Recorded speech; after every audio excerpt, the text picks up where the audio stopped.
બળવંતભાઈ ખૂબ જ ઉદાસ મનથી પોતાનો સામાન પેક કરી રહ્યા હતા.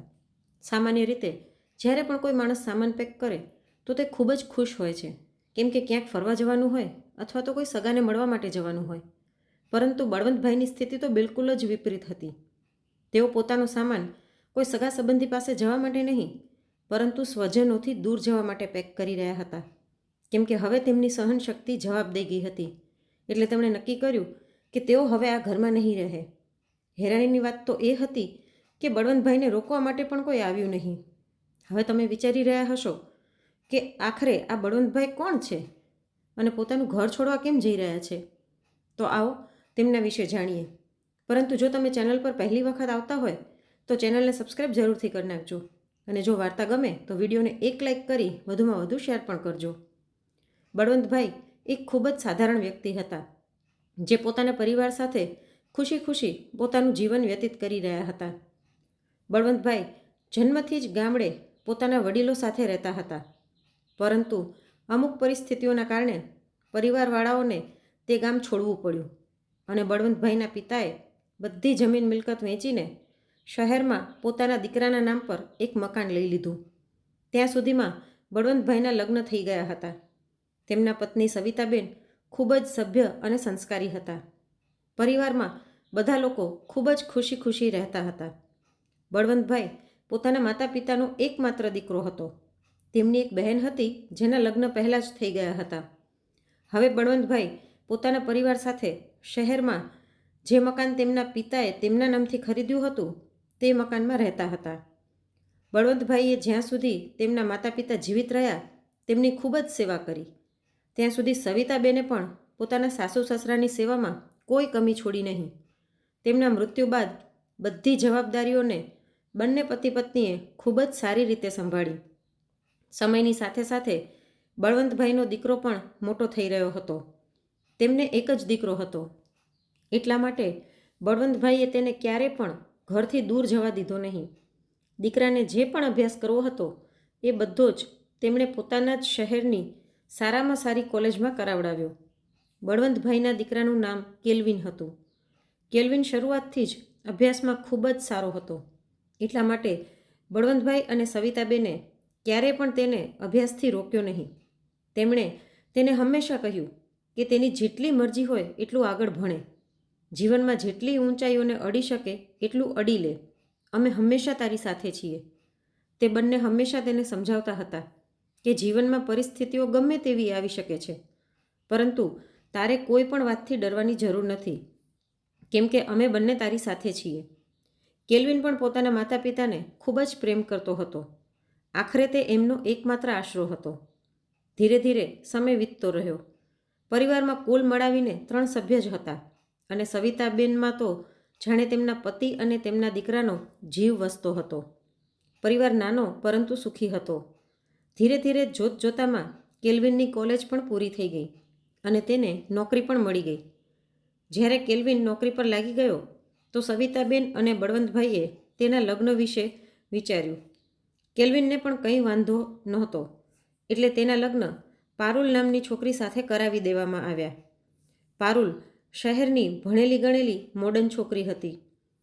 જ્યારે પારુલને જોવા માટે બળવંતભાઈ અને સવિતાબેન ગયા હતા ત્યારે પારુલના ઘરવાળાઓએ એવો દેખાવ કર્યો જાણે પારુલ ખૂબ જ સંસ્કારી છે, પરંતુ હકીકતમાં તે એવી નહોતી. એ વાતની ખબર તો તેમને પછી પડી.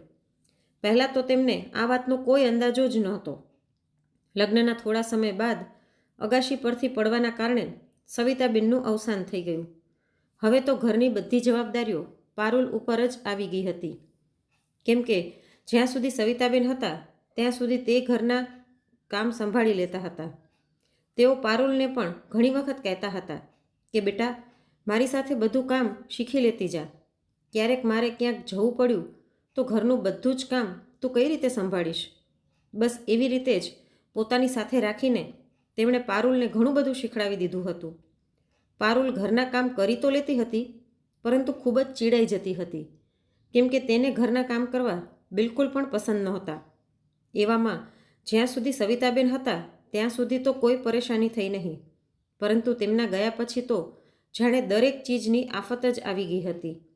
કેમ કે પારુલ ઘરનું કોઈ પણ કામ વ્યવસ્થિત સંભાળી નહોતી શકતી. અહીં સુધી કે તે રસોડાનું કામ પણ સંભાળી નહોતી શકતી. જ્યારે પારુલને જોવા ગયા હતા ત્યારે તેના માતા પિતાએ જેટલા પણ વ્યંજન ખવડાવ્યા એમ કહ્યું કે આ બધા પારુલે જ બનાવ્યા છે અને તેને રસોઈ બનાવવાનો ખૂબ જ શોખ છે. તેમણે કહ્યું હતું કે પારુલ પૂરી રીતે એક ઘરેલું છોકરી છે, જેને ઘરકામમાં કોઈ આળસ કે આપત્તિ નથી. અને સવિતાબેને પણ એટલા માટે જ હા પાડી હતી, કેમ કે તેઓ ઈચ્છતા હતા કે તેમના ઘરમાં એક એવી વહુ આવે જે તેમના ઘરને સ્વર્ગ બનાવીને રાખે. જેવી રીતે તેમણે જીવનભર પોતાના પરિવારને રાખ્યો હતો, બિલકુલ એવી રીતે જ તેમની વહુ પણ તેમના પરિવારનું ધ્યાન રાખે. અને એટલા માટે તેમણે લગ્ન માટે હા પાડી હતી. પરંતુ હવે પારુલ શું કરે છે તે જોવા માટે ના તો સવિતાબેન હાજર હતા અને ના તેને શીખડાવવા માટે. ધીરે ધીરે વધતી જતી મુશ્કેલીઓને જોઈને બળવંતભાઈ અને કેલ્વિને નક્કી કર્યું કે ઘરમાં એક નોકરાણી રાખવામાં આવે, જે ઘરના કામ કરવામાં પારુલની મદદ કરી આપશે. પારુલને પણ આ વાત ખૂબ જ ગમી. હવે ઘરના અન્ય કામ કરવા માટે એક કામવાળી આવવા લાગી. પરંતુ રસોઈ બનાવવાનું કામ સોશિયલ મીડિયા પર ચાલી રહેલા અમુક વિડીયોના કારણે કોઈ કામવાળીને સોંપ્યું નહીં. પહેલાં તો કેલ્વિન ઈચ્છતો હતો કે એક કામવાળી બાઈ જમવાનું બનાવવા માટે પણ રાખી લેવામાં આવે. પરંતુ જ્યારે ઓફિસમાં તેણે પોતાના મિત્રને આ વાત કરી તો તેના મિત્રએ તેને સાફ સાફ ના પાડી દીધી. તેણે એક વિડીયો પણ દેખાડ્યો, જેમાં રસોઈ બનાવતી વખતે તે કામવાળી ખાવા પીવાની વસ્તુમાં ખૂબ જ ગંદકી કરતી હતી. કેલ્વિનને જ્યારે આ વિડીયો જોયો તો તેનું મન ગભરાઈ ગયું અને તેણે એ જ બધું પારુલને પણ દેખાડ્યું. એટલે તે બંનેએ નિશ્ચય કર્યો હતો કે રસોઈ બનાવવાનું કામ પારુલ પોતે જ કરશે. અને આમ પણ પરિવારમાં હતા જ કેટલા લોકો? કુલ મળીને 3 જણા જ હતા. તેમની રસોઈ બનાવવી કોઈ મોટી વાત તો નહોતી અને પારુલને બીજું કોઈ કામ પણ નહોતું. ના તેને ઓફિસ જવાનું હતું, ના ઘરનું બીજું કામ કરવાનું હતું. બસ તેને પોતાના પરિવારવાળાઓનું ધ્યાન જ રાખવાનું હતું, જેવી રીતે સવિતાબેન રાખતા હતા. અને જો તે ઈચ્છત તો ધીરે ધીરે બધું જ શીખી લેત. પરંતુ નહીં, તેને કામ કરવાની ઈચ્છા જ નહોતી. કામવાળી બાઈ આવતી અને બાકી બધા કામ કરીને જતી રહેતી. પારુલે ધીરે ધીરે રસોઈ બનાવવાની પણ શીખી લીધી અને હવે ફરી વખત બધાનું જીવન સુચારુ રૂપથી ચાલવા લાગ્યું હતું. સમયની સાથે સાથે કેલ્વિનને 2 બાળકો થયા અને હવે પારુલ પણ પોતાના બાળકોમાં વ્યસ્ત રહેતી હતી. અને આ બધું જોતા બળવંતભાઈ અને કેલ્વિન પણ તેની મદદ કરતા હતા. પરંતુ છતાં પણ પારુલ દર સમયે ચીડાયેલી રહેતી હતી અને તેની પરેશાની બધા લોકો સમજતા હતા. એટલા માટે કોઈ કંઈ કહેતું નહીં. સમય વધવાની સાથે બળવંતભાઈની ઉંમર પણ વધી રહી હતી અને હવે તેમનું શરીર જવાબ દેવા લાગ્યું હતું. હવે વધારે કામ કરવું તેમના માટે શક્ય નહોતું. બળવંતભાઈના બંને પૌત્ર બહાર હોસ્ટેલમાં પોતાનો અભ્યાસ કરતા હતા અને ઘરે બળવંતભાઈ અને વહુ પારુલ જ રહી જતા હતા. તબિયત ઠીક ન રહેવાના કારણે બળવંતભાઈએ પોતાની નોકરી છોડી દીધી હતી. પરંતુ જ્યારથી તેમણે કામ કરવાનું છોડ્યું ત્યારથી પારુલના તો રંગઢંગ જ બદલી ગયા. તે હર એક વાત પર તેમને મેણા મારતી રહેતી, ક્યારેક જમવાને લઈને તો ક્યારેક તેમના અન્ય ખર્ચાને લઈને. હંમેશા તેમની કડવી વાતો સંભળાવતી. બળવંતભાઈ, જે ખૂબ જ સ્વાભિમાની વ્યક્તિ હતા, તે ઘણી વખત પોતાની પત્નીની વાતો વિચારીને શાંત રહેતા હતા કે પરિવાર વિખેરાઈ જવામાં વધારે સમય નથી લાગતો. મોટી વાત તો એ છે કે પરિવારને કેમ એક રાખવો, જે પરિવારના કોઈ મોટા સદસ્યનું કામ હોય છે. એટલા માટે હંમેશા પોતાના પરિવારને બાંધી રાખજો. બસ પોતાની પત્નીના આ જ શબ્દોને યાદ કરીને તે બિચારા અપમાન ભરેલી જિંદગી સહન કરતા હતા. જ્યારથી તેમની નોકરી છૂટી ત્યારથી પારુલ તેમને ખૂબ જ સંભળાવા લાગી હતી. નાની મોટી વાતો પર ચીડાઈને રહેવું તો તેની સામાન્ય આદત હતી, પરંતુ આજે તો તેણે હદ જ કરી નાખી. જ્યારે બળવંતભાઈ જમવા બેઠા તો તેમણે ફરીવાર શાક માંગ્યું. પારુલે તેમને શાક તો આપ્યું નહીં, પરંતુ દુનિયાભરની વાતો જરૂર સંભળાવી દીધી, એ પણ કોઈ કારણ વગર. તે બોલી, દિવસભર ઘરમાં ખર્ચા તો એટલા થતા રહે છે અને કમાવાવાળું કોઈ છે નહીં. મારો પતિ એકલો કેટલો ખર્ચો ઉપાડે. બળવંતભાઈ પોતાની વહુની બધી વાતો ચૂપચાપ સાંભળતા રહ્યા કંઈ બોલ્યા નહીં અને ઊભા થઈને ચૂપચાપ ત્યાંથી બહાર જતા રહ્યા. થોડીવાર પછી જ્યારે બળવંતભાઈ બહારથી ફરીને આવ્યા ત્યારે પારુલ ફોન પર પોતાની કોઈ બહેનપણી સાથે વાત કરી રહી હતી અને તે કહી રહી હતી, યાર હવે તને શું કહું, મારા સસરા તો આખો દિવસ ઘરમાં જ પડ્યા રહે છે. કંઈ કામના ન કાજના, દુશ્મન અનાજના. એક રૂપિયો તો કમાઈને લાવીને દેતા નથી અને ફરમાઈશો કરે છે. જો મેં તો સાફ શબ્દોમાં સમજાવી દીધું છે કે મારાથી આટલું કામ નથી થતું. ચૂપચાપ 2 સમયનું જમવાનું બનાવીને આપી દઉં છું, તે જ ખાઈ લેતા જાઓ. હવે તો તે ડોસાને સહન કરવો ખૂબ જ ભારી થઈ રહ્યો છે. હર સમય મારા માથા પર નાચતો રહે છે. ઉપરથી દરેક વસ્તુમાં ટોકાટાકી. ક્યારેક આ ન કરો, ક્યારેક એ ના કરો. હંમેશા કિચકિચ કરતા રહે છે. ખબર નહીં આ બલાથી ક્યારે આઝાદી મળશે. ભગવાન જાણે ક્યારે મારી જાન છૂટશે આ મુસીબતથી. દુનિયાભરમાં આટલા લોકો મરતા રહે છે, પણ આ ડોસાને તો મોત પણ નથી આવતી. એક તો આમ પણ ઘરના કામ એટલા થઈ જાય છે કે બસ પૂછ નહીં. અને ઉપરથી આ ડોસાના કામ. તેના કપડાં ધો, તેને રસોઈ બનાવીને આપો. મારાથી તો હવે આની ચાંપલુસી વધારે નથી થતી. એટલા માટે મેં તો સાફ શબ્દોમાં સમજાવી દીધું હતું કે પોતાનું કામ જાતે કરી લે. તું પણ પોતાની સાસુને સમજાવી દે. જેટલી માથા પર ચડાવીશ ને એટલું જ નુકસાનદાયક થશે. અરે આ લોકોને પોતાને તો કંઈ કામધામ હોતું નથી, ઉપરથી આપણા ઉપર હુકમ ચલાવે છે. અને ચલાવે પણ કેમ નહીં? બેઠા બેઠા મફતનું જમવાનું કોને ના ગમે? મેં તો પોતાના સસરાને ઘણી વખત એટલી ઊંધી સીધી વાતો સંભળાવી છે, પણ તે ડોસો છે કે નકટો બનીને અહીં જ રહે છે અને અમારા માથાનો ભાર બની બેઠો છે. બધી શરમ વેચી ખાધી છે. જો થોડી પણ શરમ બાકી હોત ને તો ક્યારનો ઘર છોડીને જતો રહ્યો હોત. પણ નહીં. હવે હું તને શું કહું, ડોશીના મર્યા પછીથી તો મારી જિંદગી નરક થઈ ગઈ છે. છતાં પણ જ્યાં સુધી આ ડોસો કમાઈ રહ્યો હતો ત્યાં સુધી એ વાતનો સંતોષ હતો કે ચલો કમસે કમ ઘરમાં કંઈક તો કમાઈને લાવે છે. પણ હવે તો કંઈ કમાતા ધમાતા નથી ને ઘરમાં બેઠા બેઠા ખાય છે. શું કરું કંઈ સમજાતું નથી. પોતાની વહુની આટલી કડવી વાતો સાંભળીને બળવંતભાઈનું મન ભરાઈ આવ્યું અને ત્યાંથી પોતાના રૂમમાં જતા રહ્યા. આજે પહેલી વખત બળવંતભાઈ પોતાને આટલા લાચાર અનુભવી રહ્યા હતા.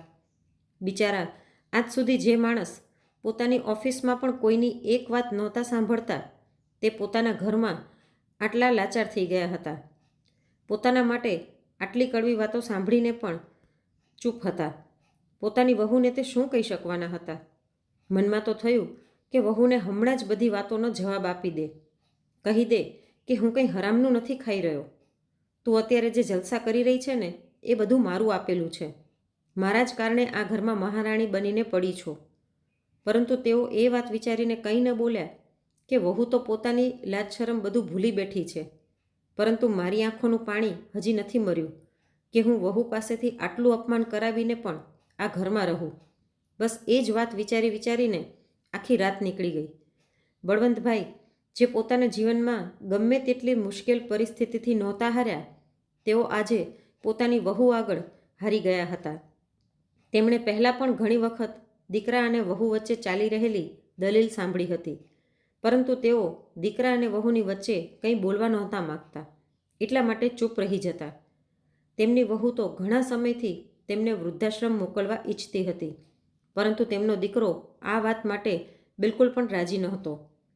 આખરે વહુની વાતોની એટલી ઊંડી અસર બળવંતભાઈના મન પર થઈ કે તેમના માટે હવે આ ઘરમાં રહેવું અશક્ય થઈ ગયું હતું. આખી રાત રડતા રડતા કાઢી નાખી કે હવે શું કરવામાં આવે. પત્નીની વાતોનું માન રાખીને હજી પણ આ ઘરમાં રહે કે પોતાના સ્વાભિમાનની રક્ષા કરવા માટે આ ઘરેથી જતા રહે? શું કરે? હમણાં જ પોતાના દીકરાને બધી જ હકીકત જણાવીને તેનો પરિવાર તોડી નાખે કે પછી ચૂપચાપ ઘરેથી જતા રહીને પોતાના દીકરાના પરિવારને તૂટવાથી રોકી લે? પરંતુ જઈ પણ કઈ રીતે શકવાના હતા, કેમ કે તેમનો દીકરો તેમને ખૂબ જ પ્રેમ કરતો હતો અને આ વાત તેઓ સારી રીતે જાણતા હતા. દીકરાના આવવા પર તેમણે પોતાના દીકરાને કહ્યું, કેલ્વિન બેટા, મારે તારી સાથે કંઈક વાત કરવી છે. જરા ફ્રી થઈ જાય તો રૂમમાં આવી જજે. કેલ્વિને જમી લીધું અને પછી પોતાના પિતાના રૂમમાં પહોંચ્યો અને કહ્યું, કહો પપ્પા, કોઈ કામ હતું કે એમ જ બોલાવ્યો છે? ત્યારે બળવંતભાઈએ પોતાના દીકરાને કહ્યું, બેટા, આજે મેં તને ખૂબ જ જરૂરી વાત કરવા માટે બોલાવ્યો છે. મારે તને અહીં રહેવા વિશે કંઈક વાત કરવી હતી. હું કાલે વૃદ્ધાશ્રમ જઈ રહ્યો છું. આ વાત સાંભળીને કેલ્વિન એકદમ ચોંકી ગયો અને બોલ્યો, વૃદ્ધાશ્રમ જઈ રહ્યા છો? પણ પપ્પા, તમારે વૃદ્ધાશ્રમ શું કામે જવું છે? તમને આ ઘરમાં શું પરેશાની છે? વૃદ્ધાશ્રમ એ લોકો માટે હોય છે જેમનું કોઈ નથી હોતું, પણ તમારા માટે તો હું છું ને. તો પછી તમારે શું કામે વૃદ્ધાશ્રમ જવું છે? બળવંતભાઈએ પોતાના દીકરાને કહ્યું, બેટા, હું જાણું છું કે તું મારા માટે જ છો, પરંતુ હું એ પણ જાણું છું કે હવે તું ફક્ત મારા માટે નથી, તારો પોતાનો પણ પરિવાર છે અને તારે તેમની ખુશીઓનું ધ્યાન પણ રાખવાનું છે. તારે એ વાતનું ધ્યાન રાખવાનું છે કે મારા કારણે તારા પરિવારમાં કોઈ પણ રીતનો તણાવ ન આવે. હું જાણું છું કે તું મને ખૂબ જ પ્રેમ કરે છે અને મને પોતાની પાસે જ રાખવા માંગે છે, પરંતુ એક પિતા તરીકે આ બધું જાણતા કે મારા કારણે મારા દીકરાની ગૃહસ્થિમાં મુશ્કેલીઓ આવી રહી છે, હું અહીં કેમ રહું? માફ કરજે બેટા, પરંતુ મેં ઘણી વખત તારી અને પારુલની વાતો સાંભળી છે. તે તને ઘણી વખત કહે છે કે મને વૃદ્ધાશ્રમમાં મૂકી આવ, પણ તું હંમેશા તેને ના પાડી દે છે, જેના કારણે તે ખૂબ જ ચીડાયેલી પણ રહે છે. અને આમ પણ આખો દિવસ ઘરમાં બેઠા બેઠા હું કંટાળી જાઉં છું. ત્યાં વૃદ્ધાશ્રમમાં મારા જેવા બીજા પણ ઘણા વૃદ્ધો હશે, જેની સાથે બેસીને હસી બોલી લઈશ તો મારો સમય વિતાવી શકીશ. અહીં આખો દિવસ બેઠા બેઠા કોઈ કામ પણ નથી હોતું અને ના કોઈ મારી સાથે હોય છે. એકલો બેઠો બેઠો કંટાળી જાઉં છું. ત્યાં વૃદ્ધાશ્રમમાં મારા જેવા ઘણા સાથી મળી જશે. અને પછી એવું તો નથી ને કે હું વૃદ્ધાશ્રમમાં જઈને તમને બધાને ભૂલી જઈશ? શું તમે લોકો મને ભૂલી જશો? તમે લોકો મને મળવા માટે દર અઠવાડિયે વૃદ્ધાશ્રમ આવી જજો. કેલ્વિનનું જરાય પણ મન નહોતું અને એટલે એણે પોતાના પિતાને ના પાડી દીધી અને ત્યાંથી પોતાના રૂમમાં જતો રહ્યો. તે એમ જ વિચારી રહ્યો હતો કે અચાનક પપ્પાને શું થઈ ગયું, કેમ તેઓ વૃદ્ધાશ્રમ જવાની જીદ કરે છે.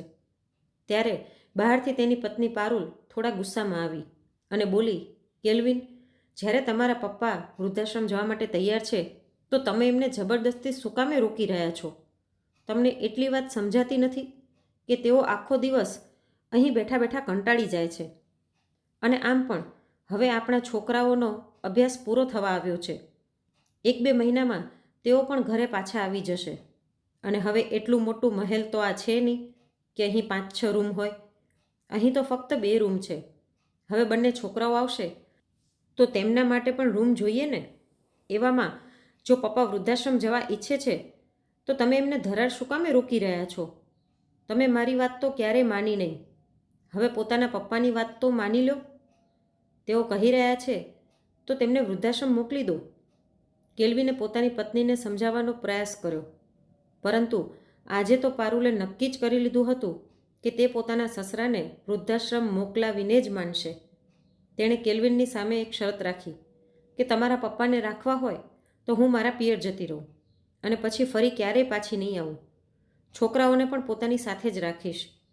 અને જો તમને છોકરા અને પત્ની જોઈતી હોય તો તમારા પપ્પાને વૃદ્ધાશ્રમ મોકલી દો. આ બધું સાંભળીને કેલ્વિન હેરાન રહી ગયો. આખરે બળવંતભાઈને ડર હતો એ સ્થિતિ આવી પડી. અહીં કેલ્વિન ખૂબ જ વધારે ચિંતામાં રહેવા લાગ્યો હતો અને ત્યાં બળવંતભાઈએ જ્યારે પોતાની વહુની આવી શરત સાંભળી તો તેમણે નિશ્ચય કરી લીધો કે તેઓ કાલે સવારે સૂરજ નીકળે એ પહેલાં જ આ ઘર મૂકીને જતા રહેશે. અને આગલા દિવસે સવારે એવું જ થયું. જ્યારે સવારે કેલ્વિન અને તેની પત્ની સૂઈને ઉઠ્યા તો તેમણે જોયું કે તેમના પિતા રૂમમાં નહોતા અને ના ત્યાં એમનો સામાન હતો. પોતાના પપ્પાને રૂમમાં ન જોઈને કેલ્વિન ખૂબ જ ચિંતિત થઈ ગયો અને બધે શોધવા લાગ્યો. પપ્પા, પપ્પા રાડો પાડતા તે બહાર સુધી જોઈ આવ્યો, પરંતુ તેને પપ્પા ક્યાંય દેખાણા નહીં. કેલ્વિનની હાલત ખરાબ થઈ રહી હતી અને તેની પત્ની રાહતનો શ્વાસ લઈ રહી હતી. પારુલ એ જ તો ઈચ્છતી હતી. કેલ્વિન પોતાના પપ્પાને શોધતો રહ્યો, પરંતુ ક્યાંય મળ્યા નહીં એટલે તે ખૂબ જ પરેશાન થઈ ગયો. એવામાં પોતાની પત્નીને તેની બહેનપણી સાથે ફોન પર વાત કરતા સાંભળી અને તેણે જોયું કે તેની પત્ની તેના પિતાના ઘર છોડીને જતા રહેવા પર કેટલી વધારે ખુશ છે. પોતાની બહેનપણીને કહી રહી હતી કે આખરે મારું સપનું પૂરું થઈ જ ગયું. હું જે ઈચ્છતી હતી તે જ થયું. કેટલી બધી વાતો સંભળાવી. આખરે તેમના દિમાગમાં વાત આવી જ ગઈ કે હવે આ ઘરમાં ગુજારો નહીં થાય, એટલા માટે તો જતો રહ્યો ડોસો. હવે શું કહું યાર, મેં કોશિશ તો ઘણી કરી હતી, પરંતુ ડોસો ઘરેથી જવા માટે તૈયાર જ નહોતો. પરંતુ કાલે અને પરમ દિવસે તો મેં એટલી બધી વાતો સંભળાવી કે બસ શું કહું તને. હવે તે ડોસામાં જે થોડી ઘણી શરમ બચી હતી એના લીધે આ ઘર છોડીને જતો રહ્યો. અને જો ન જાત ને તો હું આમ પણ તેનું જીવવું હરામ કરી નાખત. બસ તારે પણ પોતાની સાસુ સાથે કંઈક એવું જ કરવાનું છે કે પોતે જ ઘર છોડીને જતી રહે. આ બધું કહીને તે હસવા લાગી. ત્યારે કેલ્વિન ગુસ્સામાં રૂમની અંદર આવ્યો અને પોતાની પત્નીના હાથમાંથી ફોન ઝટીને જમીન પર પછાડ્યો. કેલ્વિનને અચાનક રૂમમાં આવેલો જોઈને પારુલ ખૂબ જ ગભરાઈ ગઈ, કેમ કે તે પોતાના પિતાને ખૂબ જ પ્રેમ કરતો હતો અને જો તેણે પારુલની બધી વાતો સાંભળી લીધી હશે તો કેલ્વિન તેની સાથે શું કરશે. હવે તો પારુલની હાલત ખરાબ થઈ રહી હતી. પોતાની સફાઈ આપતા તે બોલી, કેલ્વિન, હું મારી બહેનપણી સાથે વાત કરી રહી હતી. તેના સાસુ વિશે તે મને કંઈક જણાવી રહી હતી. બસ તેનાથી વધારે તે કંઈ બીજું કહેતી કેલ્વિને એક જોરદાર તમાચો પારુલના ગાલ પર મારી દીધો. એક જ થપ્પડમાં પારુલ દૂર જઈને પડી. આંખોમાં આંસુ લઈને તે કેલ્વિન તરફ જોતી રહી. કેલ્વિને ગુસ્સાથી તેને પકડીને ઊભી કરી અને રાડ પાડીને બોલ્યો, કેટલી શરમ વગરની સ્ત્રી છે તું. તને મારા પપ્પાની સાથે આવું વર્તન કરતા જરાય શરમ ન આવી? હું તને હંમેશા એક સારી વહુ સમજતો રહ્યો, પરંતુ તું તો ફક્ત એક સારી પત્ની જ સાબિત થઈ શકી, બીજું કંઈ નહીં. ના તું એક સારી ગૃહિણી બની શકી, ના એક સારી વહુ બની શકી અને ના એક સારી મા બની શકી. તારાથી ના તો ક્યારે ઘર વ્યવસ્થિત સચવાયું, ના તે વહુ હોવાની પોતાની જવાબદારીઓ સરખી નિભાવી. અહીં સુધી કે તારાથી તો તારા છોકરાઓ પણ ન સચવાણા અને તે એમને બોર્ડિંગ સ્કૂલમાં મોકલી દીધા. હું આજ સુધી તારી દરેક કમીને છુપાવવાનો પ્રયાસ કરતો રહ્યો, પણ તું તો મારી નમ્રતાનો હંમેશા ખોટો ફાયદો ઉપાડતી રહી. મેં આજ સુધી મારા પરિવારને ખુશ રાખવા માટે બનતા પ્રયત્નો કર્યા. હું હંમેશા એમ જ વિચારતો રહ્યો કે હું મારી પત્ની અને બાળકોનું પૂરું ધ્યાન રાખું, તેમની દરેક ઈચ્છા પૂરી કરું. એટલા માટે આજ સુધી તે મને જેટલી પણ વખત પપ્પાને વૃદ્ધાશ્રમ મૂકી આવવા માટે કહ્યું, મેં તને કંઈ કહ્યું નહીં, ફક્ત એમ વિચારીને કે કોઈ મોટી વાત નથી, થોડા સમય પછી તું પોતે જ સમજી જઈશ. પરંતુ તું આટલી નીચે પડી જઈશ એવું મેં ક્યારેય નહોતું વિચાર્યું. તને શું લાગ્યું કે તું મારા પપ્પાને મારાથી આવી રીતના દૂર કરી શકીશ?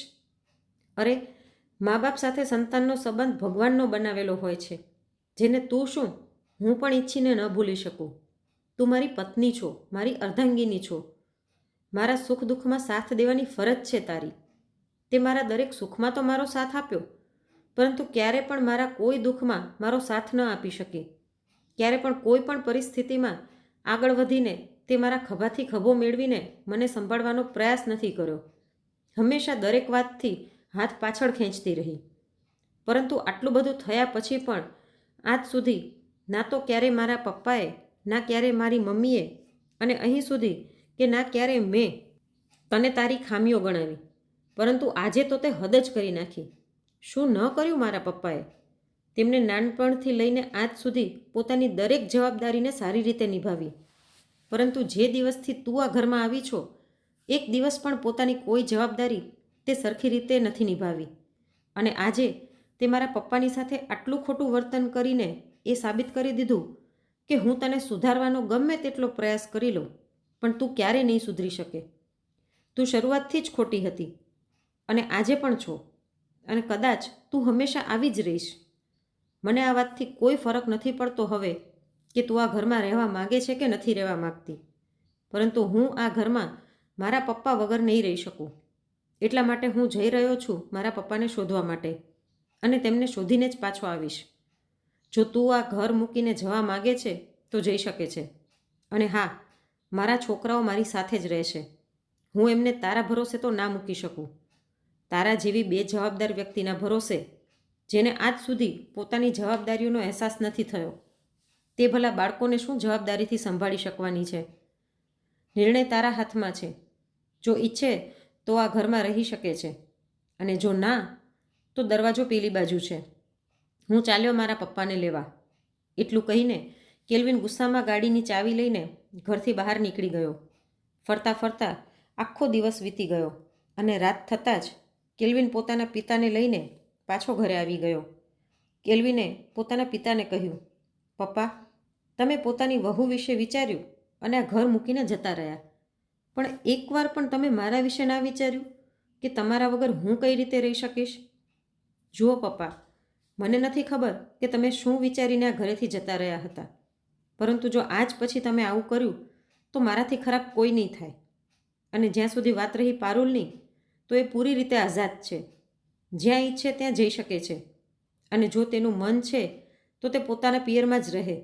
મેં તેને રોકી થોડી છે, પણ તમે આ ઘર મૂકીને ક્યારેય ક્યાંય નહીં જાઓ. પારુલ પણ ગુસ્સામાં પોતાના પિયર જતી રહી અને થોડા દિવસો સુધી પોતાના પિયરમાં જ રહી. પરંતુ પિયરમાં પણ તેનો ગુજારો ભલા કેટલા દિવસ ચાલત, એ પણ ત્યારે જ્યારે તે કોઈ કામધામ નહોતી કરતી. તેના પિયરવાળા પણ એટલા રૂપિયાવાળા નહોતા કે તેમને ત્યાં નોકર ચાકર હોય. જે પણ ઘરનું કામ રહેતું તે પારુલની ભાભી જ કરતી હતી. હવે ભાભી પણ પોતાની નણંદને કેટલા દિવસ બેસાડીને ખવડાવે, અને એ પણ ત્યારે જ્યારે પારુલ જેવી નણંદ હોય, જે એક નંબરની કામચોર હતી. તે પોતાના સસરાથી કોઈ પણ કારણ વગર મોઢું ફૂલાવીને આવી ગઈ હતી. થોડા દિવસો સુધી તો પારુલની ભાભીએ સારી રીતે તેની સેવા ચાકરી કરી, પરંતુ 5-6 દિવસ પછી જ બધાના રંગ બદલવા લાગ્યા. પારુલની મમ્મી તેને સવાર સાંજ પૂછતી રહેતી, બેટા, જમાઈ તને લેવા ક્યારે આવવાના છે? હવે પારુલ તેમને શું કહે? તેણે પોતાની મમ્મીને જ્યારે હકીકત જણાવી તો તેઓ પણ ખૂબ જ નારાજ થયા અને બોલ્યા, જો તે આ બધું મને પહેલાં જ કહી દીધું હોત ને તો હું તને ઘરમાં આવવા જ ન દેત. પણ હવે કંઈ વાંધો નહીં, કેલ્વિનને ફોન કર અને માફી માંગ. હું પણ તને આ ઘરમાં વધારે દિવસો ન રાખી શકું. હવે તારી ભાભી બનાવીને મને ખવડાવે છે એટલું ઓછું છે શું? તું પોતે જ વિચાર, જ્યારે તું પોતાના એક સસરાને જમવાનું બનાવીને ના ખવડાવી શકી, તો એવામાં તારી ભાભી અમારું કામ તો કરે છે એ ઠીક છે, ઉપરથી તું અહીં આવીને બેસી ગઈ છે. માફ કરજે બેટા, પરંતુ આ ઘટપણમાં નોકરોની જેમ કામ કરવાની મારી હિંમત તો બિલકુલ નથી. તો એનાથી પહેલાં કે તારી ભાભી નારાજ થઈને તારી સાથે સાથે મને પણ પોતાનાથી અલગ કરી લે, તું પોતાના પતિને મનાવીને પોતાના ઘરે જા. લગ્ન પછી દીકરીઓ મહેમાનોની જેમ જ સારી લાગે છે, અને તારા લગ્ન કાંઈ હમણાં નથી થયા. આટલા મોટા છોકરાઓ થઈ ગયા છે અને કોઈ પણ વાત વગર નખરા દેખાડીને બેઠી છો. થોડાક જ દિવસોમાં પારુલને પણ સમજાઈ ગયું કે જેટલા નખરા તેના સાસરાવાળા સહન કરતા હતા ને, એટલા નખરા તો તેના પિયરવાળા પણ નથી ઉપાડી શકવાના. અને જે સસરાને તે બોજ સમજીને તેમના પર અત્યાચાર કરી રહી હતી, તે સસરાએ તેને દીકરીની જેમ માની, જેમણે પારુલને એટલો પ્રેમ આપ્યો જેટલો આજે તેની સગી મા પણ નહોતી દઈ શકતી. માએ પણ આજે એમ કહી દીધું કે ઘડપણમાં આ બધું ન સહી શકું અને તું અહીંથી જતી રહે. અને બીજી બાજુ તેના સસરા હતા, જેમણે તેની ખુશી માટે પોતાનું ઘર, પોતાનો દીકરો બધું જ છોડી દીધું, જેથી તેમના દીકરા અને વહુની જિંદગીમાં કોઈ પરેશાની ન આવે. જ્યારે આજે પારુલને આ વાતનો અહેસાસ થયો તો તે પોતાની નજરોમાં જ પડી ગઈ. હવે તેને સમજાતું નહોતું કે તે શું કરે. વધારે દિવસો પિયરમાં પણ નહોતી રહી શકવાની. આખરે તેણે પોતાના પતિને ફોન કર્યો અને તેને કહ્યું કે મને લેવા માટે આવી જાઓ. પરંતુ કેલ્વિને તેને કહી દીધું કે જે રીતે તું ઘર મૂકીને ગઈ હતી એવી જ રીતે પોતે ઘરે પાછી આવી જા. મેં તને ઘરમાંથી બહાર નહોતી કાઢી કે હું તને લેવા આવું. હવે પારુલ પાસે બીજો કોઈ રસ્તો બચ્યો ન હતો.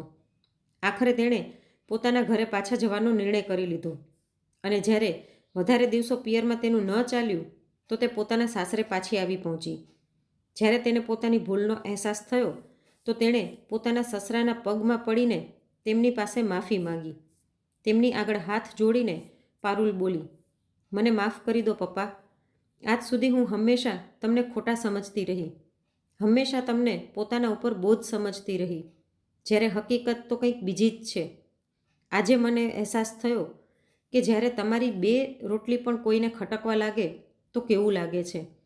જ્યારે તમે કોઈને પોતાના માનીને અધિકારથી તેમની સાથે રહો અને તે લોકો તમને બોજ સમજીને ઊંધી વાતો સંભળાવે તો કેવું લાગે છે.